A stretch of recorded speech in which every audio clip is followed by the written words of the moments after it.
And so the next morning when we were going back up there to where we'd been, my platoon leader, Dewey Erickson, and his runner were in the lead, and this sniper that was up on a little ridge to one side of us shot them two dead. And I was a assistant BAR man, and that BAR man and me, we were the next two in line, and we started to cross this little clearing, and that's when I got shot in the jaw. And then I guess they didn't any more of my company try to go across there till they got a bazooka in there and blew that cliff away where this sniper was in behind some brush. And there wasn't any more casualties there that I know of. Like I say, I got shot in the jaw, and that they kind of packed me out. Well, I didn't pack me out, but I walked out of there, and I never, that was about the end of it for me. I went back to a field hospital, and from there they stuck me on a plane and flew me to Guam, and they sewed my face up a little bit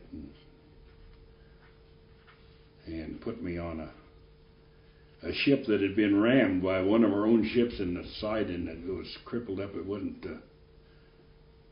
wasn't able to go very fast, but they put several patients out of that Guam hospital on this ship to send them back to Pearl Harbor, and that's where I was on that.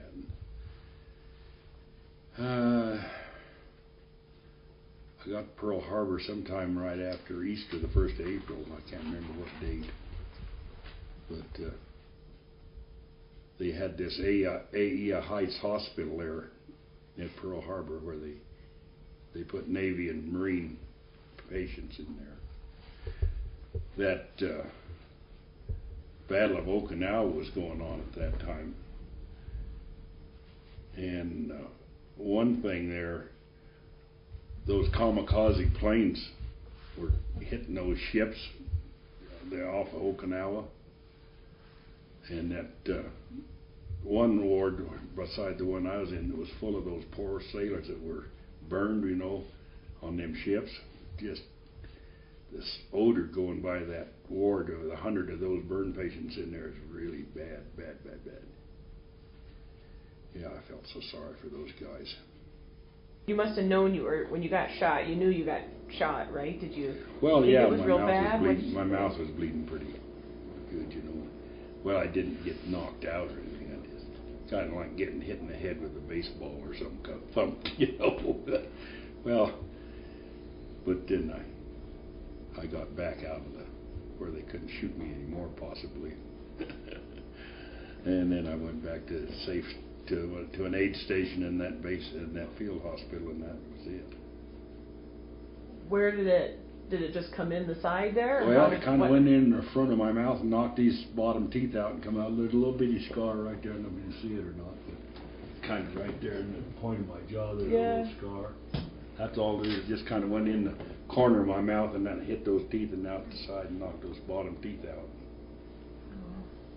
Didn't break my jawbone. But I had to eat through a straw for a few days. My head suddenly swelled up. Eyes turned black.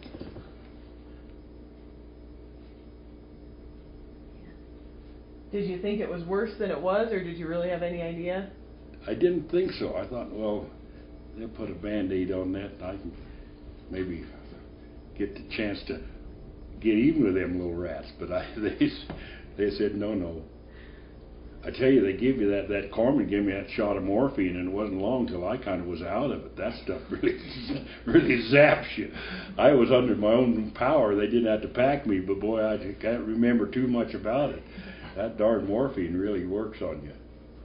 You just have to have a shot of it to know what I'm talking about. You can't realize how much that knocks you out. How long do you suppose you walked with your mouth bleeding? I don't know. God, I don't know.